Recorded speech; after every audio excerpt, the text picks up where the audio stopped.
వీళ్ళ రౌడీజం ఎట్టుంటుందంటే అక్కడ తాగిచ్చడం, మీరు చూసుంటారు, చొక్కాలు ఇప్పేసి రోడ్డు మీద ఎగురుతున్నారు, స్థైర్య విహారం చేస్తున్నారు, రోడ్లు బ్లాక్ చేస్తున్నారు, తాగిన వాడు మైకోలో తెలియకుండా మోటార్ బైక్ను ఒక చేత్తో తిప్పుతున్నాడు. అంటే సర్కస్ చేస్తున్నారు రోడ్ల మీద.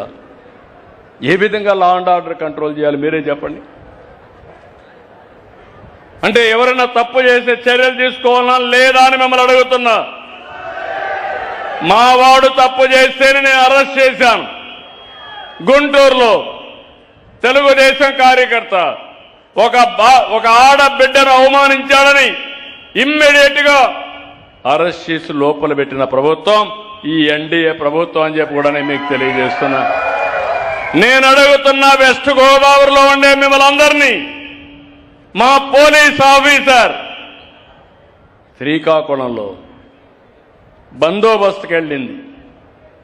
బందోబస్తుకి వెళ్తే ఎందుకు వెళ్ళారు ఈయన అడిగితే, గొడ్డలి పార్టీ అధినేత వెళ్ళాడు. 6 గంటలు. నెక్స్ట్ డే ప్రధానమంత్రి వస్తున్నాడు. ప్రపంచం అంతా ఎదురు చూస్తా ఉంది. అలాంటి ప్రతిష్టాత్మకమైన కార్యక్రమం రోడ్డు మీద వెళుతూ విన్యాసాలు చేస్తూ 7 గంటలు ఎక్కడికక్కడ రఫా అంటూ ఎన్ని అరాచకాలు చేయాలో చేసే పరిస్థితికి వచ్చారు. కడాన అక్కడ ఒక పోలీస్ ఆఫీసర్ ఉంటే ఆ అమ్మాయిని అందరూ ఇచ్చేసి వాడి మీద చేతులేసి అసభ్యంగా ప్రవర్తించారు, తొక్కి అసభ్యంగా ప్రవర్తించారు.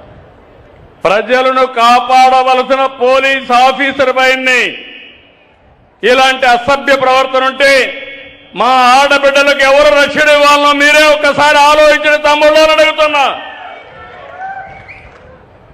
గొడవలు చేయడం, రోడ్డు మీదకి రావడం, విన్యాసాలు చేయడం, రెచ్చగొట్టడం,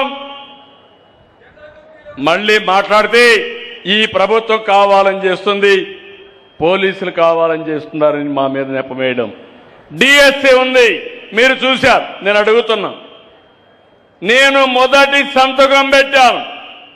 నేను పవన్ కళ్యాణ్ గారు ఆ రోజు ఆలోచించి ఎన్నికల ముందు చెప్పాం, పేద పిల్లలు ఎవరైతే చదువుకున్నారో నిరుద్యోగులకు ఉద్యోగం ఇస్తాం, మెగా డిఎస్సీ పెడతాం. మొదటి సంతకం పెట్టి 1 సంవత్సరంలో ఉద్యోగాలు ఇస్తామని ఆ ఉద్యోగాలు ఇచ్చాం.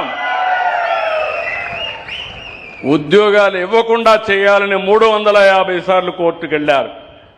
అన్ని వెకేట్ చేపించాం, ఉద్యోగాలు ఇచ్చాం. వాళ్ళ రమ్మన్నాం, కుటుంబాలతో వచ్చారు. వాళ్ళు ఒక్కొక్కసారి చెప్తే ఆనందం కలిగింది.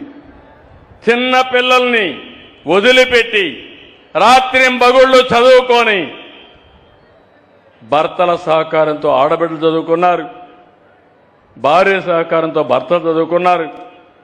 7 ఏళ్లు 5 ఏళ్లు పడిన కష్టానికి ఫలితం వచ్చిందని ఆనందపడ్డారు. అలాంటి సెంటిమెంట్తో వాళ్ళు వచ్చి అది తీసుకున్నప్పుడు నేను చూశాను. ఒక్కొక్కరిది ఒక్కొక్క వాళ్ళ యొక్క బ్యాక్గ్రౌండ్ చూసి చాలా బాధ వేసింది. అలాంటి పరిస్థితులు ఇచ్చాం. ఈరోజు స్కూలుకు పోతే బ్రహ్మాండంగా టీచ్ చేస్తున్నారు. సంవత్సరం అయిన తర్వాత రోడ్డు మీదకి వచ్చి ఏదో ఢిల్లీలో నీట్ పేపరు లీక్ అయింది, ఇక్కడ కూడా లోకేష్ రాజీనామా చేయాలి, ఈ ప్రభుత్వంలో ఏదో జరిగిపోయిందని మాట్లాడుతున్నారు. కడాన నిన్న మీరు చూశారు,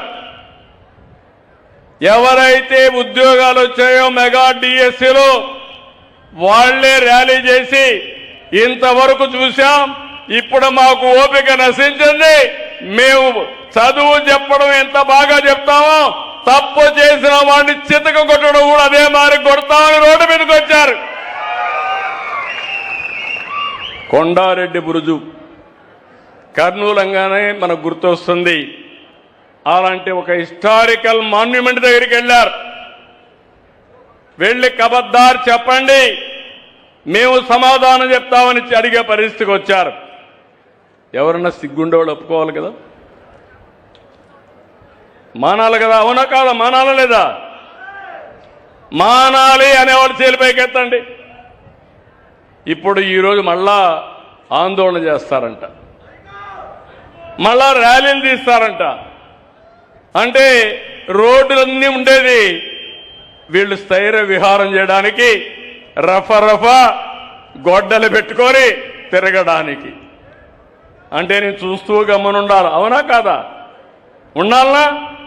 ఏమమ్మా ఆడబిడ్డలు మీరే చెప్పండి. నేను గాని చూస్తూ ఉంటే ఈ రాష్ట్రంలో ఎవ్వరికీ రక్షణ ఉండదు. నిద్ర పోనీరు.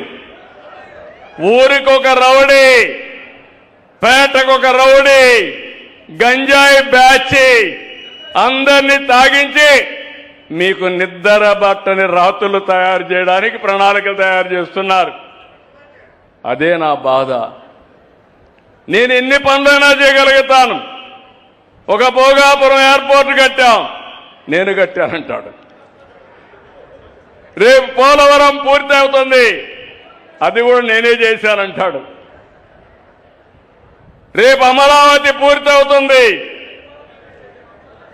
ఏమంటాడు అని అడుగుతున్నా మిమ్మల్ని. అవునా కాదా?